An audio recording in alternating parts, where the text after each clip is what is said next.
libro Los retos que enfrentamos. Gracias, amigas y amigos, muy buenas noches. Comienzo por agradecer a todas y a todos ustedes su presencia en la presentación de los retos que enfrentamos, en especial a quienes considero que son algunos de los mexicanos más brillantes en el análisis político cotidiano: María Amparo Casar, Ciro Gómez Leiva y Jorge Fernández Menéndez. Hay muchos entre el público, pero no quiero incurrir en un error que cometí en el libro, que es hacer una larga lista de agradecimientos, con lo cual fui agravando y agravando las omisiones. Y lo lamento mucho, pero hay muchos amigos y colaboradores a quienes no mencioné. Está siguiendo un poco el criterio de rango jerárquico en la administración y eso fue un dramático error. Pero por lo mismo hoy no incurriré en la tentación que tengo de mencionar y agradecer a muchos de los presentes. Así que suplico su comprensión al respecto y dense todos por invocados. En cuanto al comentario que hace María Amparo Casar, me gusta la metáfora tan provocativa que hace acerca del juicio.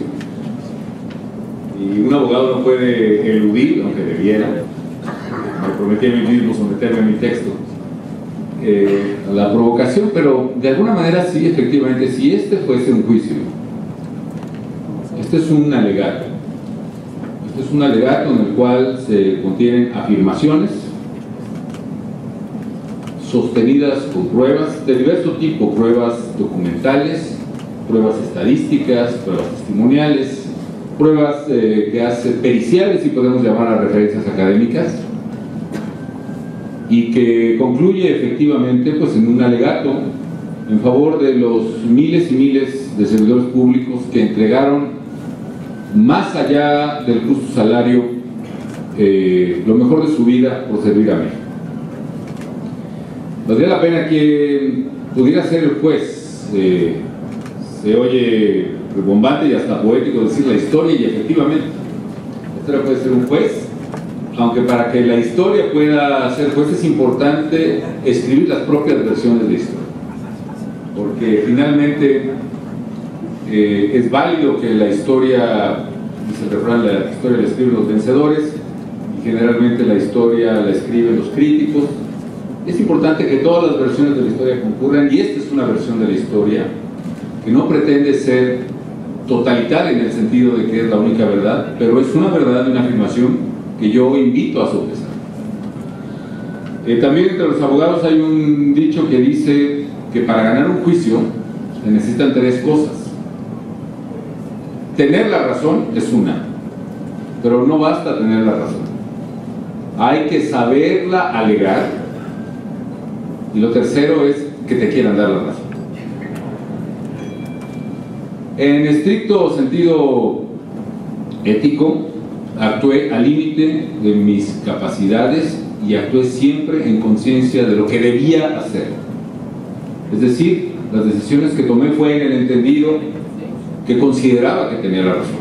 Pudo haber estado equivocado, por supuesto, pero en todo momento me motivó servir a México y tomar en circunstancias terriblemente complejas decisiones pensando en el bien de la nación. Lo que hace el libro es entonces ir sobre el segundo elemento para ganar el juicio, que es alegar la razón. Y esto implica, procura proponer al público argumentos y razones. Y ya la voluntad para que el juez quiera dar la razón, pues ya dependerá de muchas otras cosas. ¿Quién podrá ser el juez? Pienso que la historia es uno. Los ciudadanos son quizá el juez más importante, y los ciudadanos tienen efectivamente juicios sobre la administración que tuve el honor de encabezar. Hay muchas opiniones, pero la experiencia que he recogido en mi quehacer cotidiano, en mi regreso a México, etcétera, ha sido pues positiva. Y bueno, habrá que ver qué señalan, por ejemplo, los estudios de opinión, pero esto contribuye también a informar a ese juez de lo que hicimos. Finalmente, en cuanto a la pregunta de Ciro, que también es muy provocativa, es difícil separar. Efectivamente, en varios capítulos, particularmente en el de seguridad y en el de economía, en todo el de economía, hice un esfuerzo por ser lo más metódico posible, lo más apegado al razonamiento científico, en este caso científico-social, tuve el espacio, la oportunidad, la tranquilidad de explorar la diversa literatura que hay en el mundo, en la academia, sobre crimen organizado, por ejemplo, sobre las experiencias que diversos países tienen sobre crisis económicas, sobre las propias discusiones de política monetaria que hoy mismo se están dando en Estados Unidos y en el mundo, y con eso traté de escribir con el rigor académico. No quiero tampoco ser pretencioso porque no es cierto. Con el rigor académico posible de un político, pues escribí este alegato. Pero efectivamente soy yo el que tiene cierta vocación y pasión por las políticas públicas y se preparó para ellas académicamente, y también el político, y también el presidente, que defiende lo que hace porque considera que fue lo que correctamente se pudo hacer, que nos equivocamos, que hubo limitaciones y que desde luego hay insuficiencias que quedan al final de cada capítulo, por supuesto, pero el alegato es ese y bueno, ya decidirá la historia. Y sobre Jorge, creo que tiene razón en este tema de que no solo faltó ganar este alegato que ahora hago en el libro. Mi prioridad, como lo diré en el texto, que ahora mismo me someto a él, mi prioridad fue defender la seguridad de los ciudadanos. No era el tema de droga. Y sin embargo fue un alegato que no supimos hacer a tiempo. Y fuimos permitiendo que se acuñaran estos prejuicios. Y decía Carlos Castillo, en paz descanse, que el que le pone nombre a las cosas es el que gana. Aunque tarde, pienso que es importante ponerle ahora mismo nombre a él. Y bueno, regreso acá. Le atribuyen a los chinos el haber acuñado una extraña maldición. Ojalá te toque vivir tiempos interesantes. Efectivamente, supongo que la dificultad de los desafíos que se viven en un tiempo determinado es directamente proporcional al interés que dicho tiempo pueda suscitar. Sin embargo, en honor a la verdad, las circunstancias que tuve que enfrentar en la presidencia no dan tanto como para atribuirlos a una maldición. Pero eso sí, de que fueron tiempos interesantes, fueron tiempos interesantes. El mayor de los retos, que duda cabe, fue el de la seguridad pública, y es este tema al que le he dedicado el mayor número de páginas. Y tanto en este como en los demás capítulos, mi mayor interés ha sido el explicar qué fue lo que ocurrió, cuál fue la situación que encontré al llegar a la presidencia de la República y cuál fue la estrategia que pusimos en práctica para hacerle frente. Como he dicho, más que el combate al narcotráfico, mi prioridad fue proveer seguridad a las familias mexicanas y lograr que México se convirtiera en un verdadero país de leyes, un auténtico Estado de Derecho. Está claro que en esta meta aún queda mucho por hacer, pero sigo hoy más convencido que antes de que en el momento en que México se convierta en ese país de leyes, ese será el momento en que México inicie su verdadera carrera a ser un país desarrollado. Esta noche están aquí dos de los más importantes investigadores sobre o varios, por cierto, pero bueno, dos de los más importantes investigadores sobre narcotráfico y crimen organizado, uno en la mesa, que es Jorge Fernández Menéndez, otro entre el público, que es Guillermo Valdés, que fue director del sistema. Ellos han documentado ampliamente que el narcotráfico ha tenido una presencia que data desde principios del siglo pasado, que creció a la sombra y estuvo probablemente subordinado y coordinado al poder, hasta su fragmentación a finales de los 80, particularmente después del asesinato del agente de la DEA, Enrique Camarena. Es entonces que comienzan las disputas entre los diversos grupos y ocurre un cambio o varios cambios en la relación de poder con las autoridades. Pasan de ser subordinados a iguales a las autoridades, y más tarde pasan de ser iguales a ser superiores jerárquicos de sus interlocutores en muchas partes.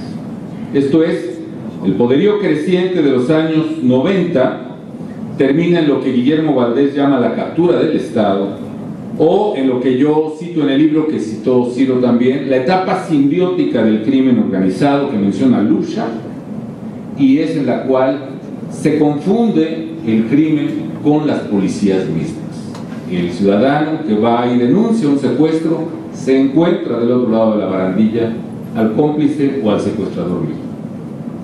Este fenómeno estaba presente en varias regiones del país cuando asumí la presidencia de la República y estuve convencido entonces, y lo estoy ahora, que hay que detenerlo. De manera tal que, teniendo su origen ciertamente en el narcotráfico, el fenómeno criminal que me tocó enfrentar era y es de naturaleza distinta. El tráfico de drogas a Estados Unidos pudo ser el origen, pero ya no el meollo del asunto. El principal problema comenzó a ser la exacción de la sociedad a través del secuestro, la extorsión, la expoliación de comunidades enteras por parte de la delincuencia en varias regiones del país. Es aquí precisamente donde utilizo una definición que considero útil para entender este problema, y entre comillas, crimen organizado es aquel que a través de la violencia o la amenaza busca apoderarse de las rentas tanto ilícitas como lícitas de una sociedad. ¿Y por qué se llega a este punto? Además de las válidas razones evolutivas que describen Jorge y Guillermo, hay otras que yo me permito añadir en el libro.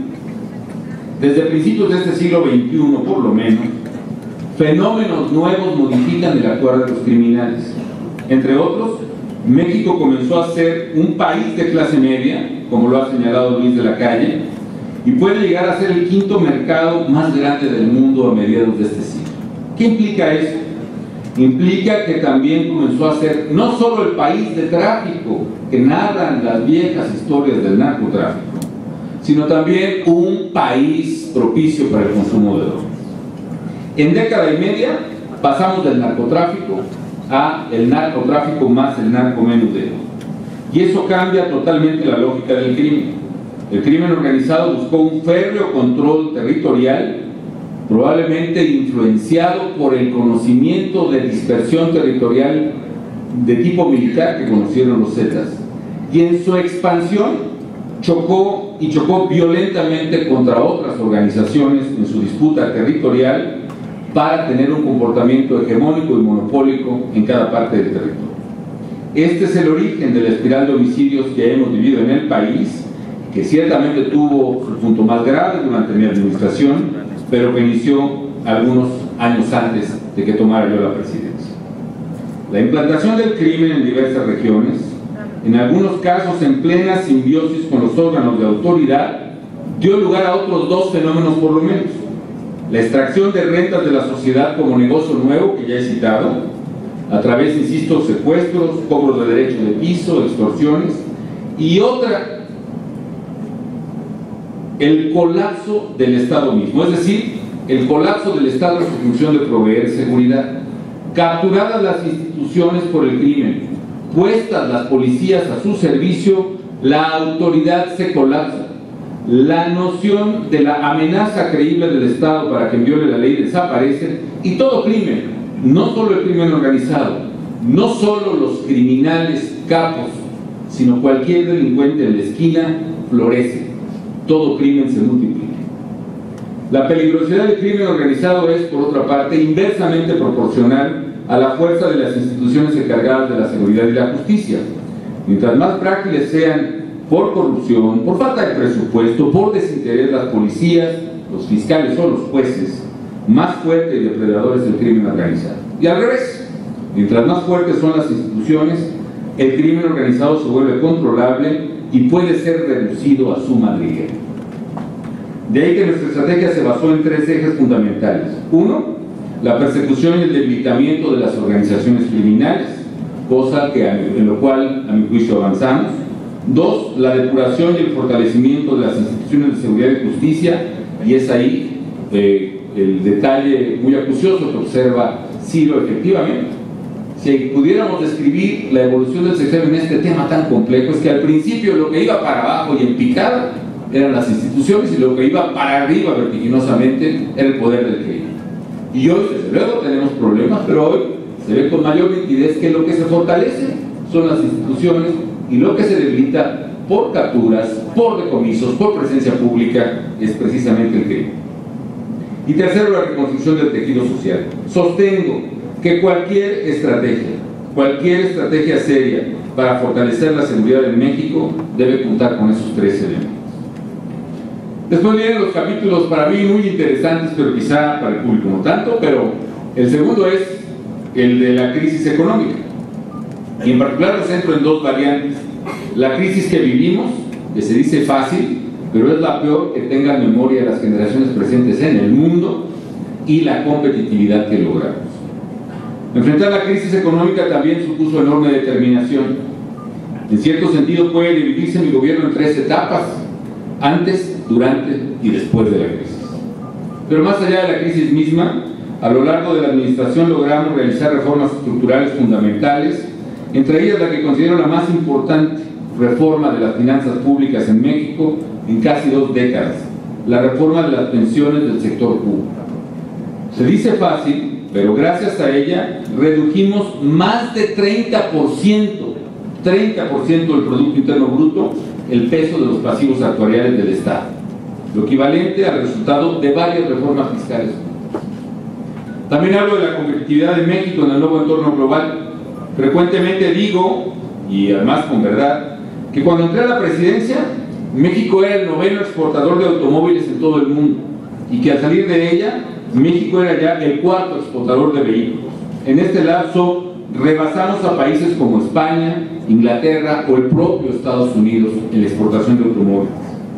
Contra muchos pronósticos se auguraba nuestro colapso económico debido a la crisis.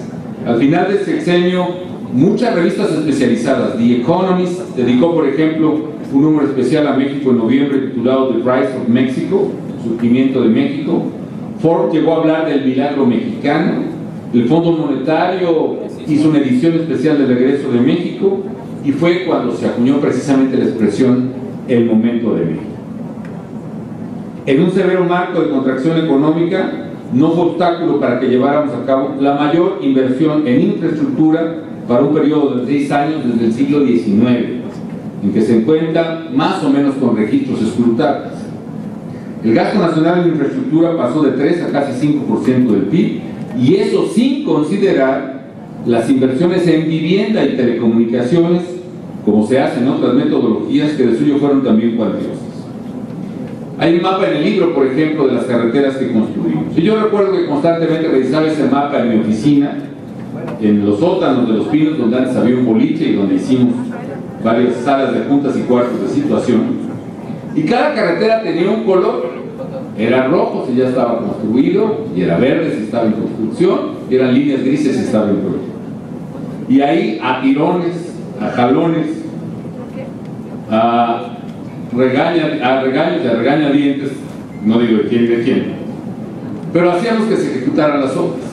Y así fuimos armando los más de 22,000 kilómetros de carreteras y caminos nuevos o reconstruidos. Es la distancia que hay entre el Polo Norte y el Polo Sur. Dedico un capítulo a las telecomunicaciones también. Simplemente digo que la política fuera de las 3 Cs: competencia, convergencia y cobertura. El proceso se impulsó en base a un proceso de regulación administrativa muy complejo, y entre otras cosas los usuarios de telefonía móvil pasaron de 55 millones a más de 100 millones, y al mismo tiempo la tarifa de interconexión se redujo en su costo más del 70% de la administración. Establecimos la portabilidad numérica, multiplicamos las opciones de infraestructura troncal a través de nuevas redes de fibra óptica distintas a la de Telmex, tanto iluminada como oscura. Licitamos nuevo espectro radiofónico que permitió la entrada de nuevos competidores, e iniciamos el rescate de frecuencias indispensables para la correcta prestación de Internet de banda ancha. Y expandimos la cobertura de Canal 11 como una cadena de televisión pública del 25 a más del 70% del territorio nacional. Era increíble que el 11 no se podía ver ni en Guadalajara, ni en La Laguna, ni en Monterrey. Adjudicamos más de 400 concesiones de televisión por cable. Aceleramos al hasta entonces indefinido proceso de transición hacia televisión digital terrestre.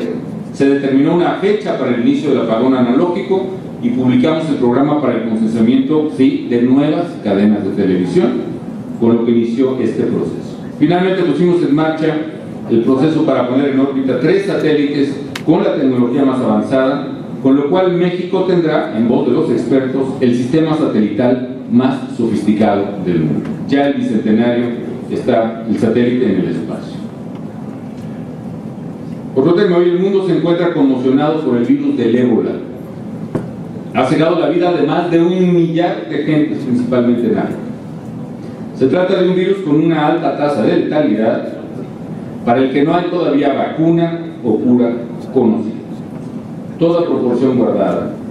Pero cuando yo recibí el reporte del brote en México, en la ciudad, de un nuevo virus completamente desconocido hasta entonces, y que por tanto mortal, y que para el que no había ni vacuna ni cura conocida hasta ese momento, para ese día probablemente ya habían fallecido en México más personas a causa del AH1N1 que los fallecimientos registrados este año en el mundo por el virus del ébola.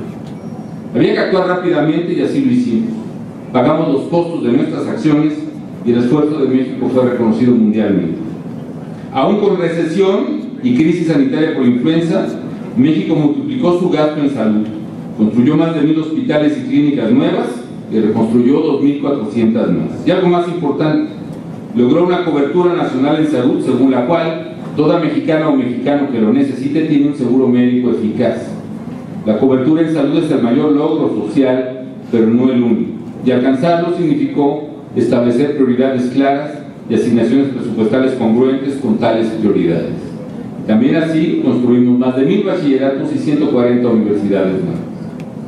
Fue inevitable el impacto de dos fenómenos, uno que yo comenté, la crisis económica, y el otro que no se comenta mucho, pero fue el crecimiento del precio de los alimentos, ese que provocó la primavera árabe y que tiró dictadores en el norte de África y que provocó problemas políticos en todo el mundo. Nuevamente los retos y las circunstancias fueron más adversas de los que muchos habían esperado. Para superarlos ampliamos la base social con el programa de oportunidades, el programa de estancias infantiles, el de 70 y más, el apoyo a los pueblos indígenas que encabezó don fue sin precedentes, en fin, la mayor cobertura social focalizada que haya habido en México. Y todo acompañado también del mayor esfuerzo de construcción de vivienda que haya registrado el país. México logró liderazgo internacional en distintas materias, menciono una nada más, la ambiental. Destaco la organización de la COP16 en Cancún, que hoy reconocida como la más eficaz en el multilateralismo en los últimos 10 años. La creación de la Alianza del Pacífico, que se menciona como el proyecto más ambicioso de alianza comercial y económica después del TPP, y la organización de la cumbre del G20. En fin, simplemente termino diciendo por qué escribir un libro sobre políticas públicas. Básicamente porque es un sano y obligado ejercicio de rendición de cuentas. Para mí siempre fue muy importante explicar a detalle las razones de nuestras decisiones. Eso es precisamente democracia. Termino señalando que, como ya mencionaba Jorge, que estas, debo aclarar, no son mis memorias. No, espérense cuando escriban las memorias. Bueno, espérense. No son ni deben ser. Tampoco pretendo engañar a nadie. Este es un libro que relata lo que hicimos, explica por qué lo hicimos, y en la metáfora de María Amparo diré que este es una realidad. Es un libro que su título, que es un libro precisamente en donde está lo que su título describe, los desafíos que enfrentamos y la manera en cómo los enfrentamos. Más allá de mis errores y limitaciones, les aseguro, amigos, que puse toda mi voluntad y todo mi entendimiento en la construcción del bien común de México. Servir a la patria, he dicho y lo reitero, es la mayor honra a la que los ciudadanos podemos aspirar. Pero servirla en momentos de dificultad ha sido siempre un doble honor de dimensiones incalculables que no tengo la manera de agradecer. Como simple ciudadano, seguiré sirviendo a México, agradecido del privilegio que me da la vida de ser mexicano. Muchísimas gracias por todo.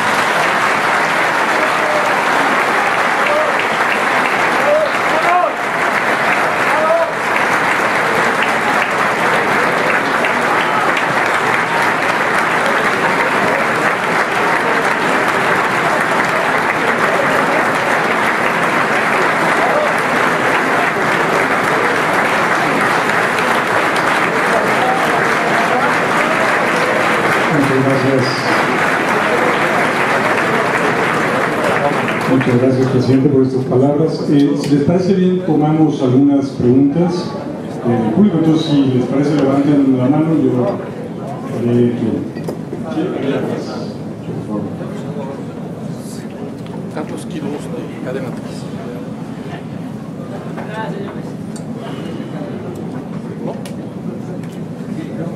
Sí, escucho de todos modos.